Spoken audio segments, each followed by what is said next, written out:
दोस्तों नमस्कार। Mooknayak India TV से मैं हूं भास्कर सिंह।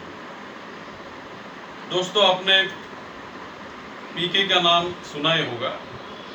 पीके राजनीतिक भविष्यकार है। राजनीतिक भविष्यवाणी वो हमेशा करते रहते हैं। जब भी इलेक्शन आते हैं तो कौन चुन कर आएगा, किसकी कितनी सीटें आएगी, इसका अंदाजा वो लगाते हैं। और वैसे कभी कभी एक वो कोइंसिडेंस समझ लीजिए, एक संजोग समझ लीजिए कि वो उतनी सीटें कभी कभी आई है। प्रशांत किशोर ने ऐसे भविष्यवाणी की थी,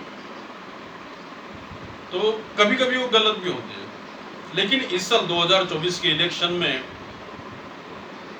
वे प्रारंभ से ही कहते आ रहे हैं कि एनडीए को ज्यादा से ज्यादा सीटें नहीं मिल पाएगी। 190-200 तक ऐसा उन्होंने अपना कयास लगाया। कई बार कह चुके हैं कि एनडीए की सरकार नहीं आ सकती 2024 में।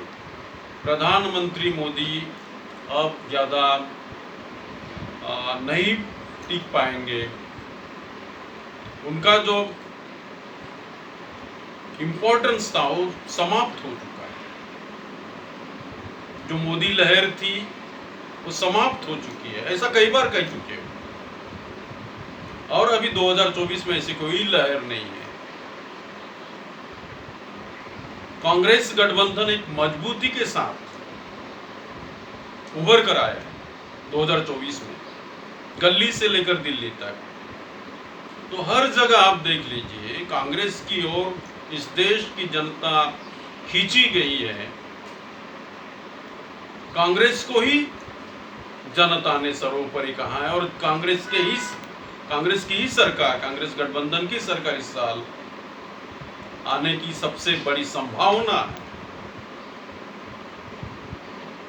जहां वहां जितनी भी रैलियां हुई कांग्रेस गठबंधन की, वहां इतनी अपार भीड़, उत्तर प्रदेश में तो इतनी भीड़ का कहर हो चुका है कि वो उनको संभालना मुश्किल हो गया। लोगों को इतनी अपार भीड़ देखी गई है। ऐसे में प्रशांत किशोर कुछ ही दिनों में बदल जाते हैं और अपने स्टेटमेंट देते हैं, एक अनाउंसमेंट करते हैं, और वो भी बड़े बड़े चैनलों के माध्यम से और बड़े बड़े अखबारों में वो उनका स्टेटमेंट छप कर आता है कि एनडीए 300 सीटें लेकर जाए।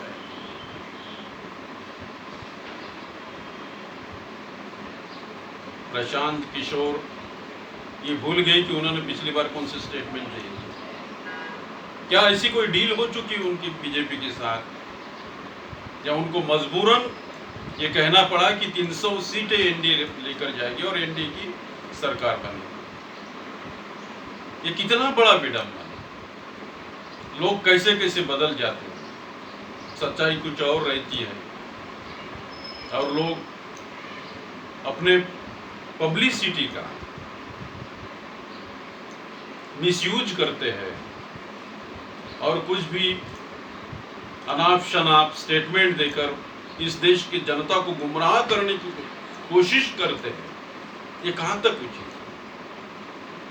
पीके कहीं पीकर तो नहीं बोल, या फिर उनके साथ कोई ऐसी डील हो गई, बीजेपी के साथ उनकी कोई डील हो गई जो उन्हें मजबूरन कहना पड़ा कि एनडीए 300 सीटें लेकर आ रही। 300 सीटें आना, इसका मतलब मोदी की सरकार तीसरी बार बनना है, बीजेपी की सरकार तीसरी बार बनना है। अगर से तीसरी बार सरकार बनती है तो इस देश की हालत क्या होगी, आप अंदाजा लगाओ।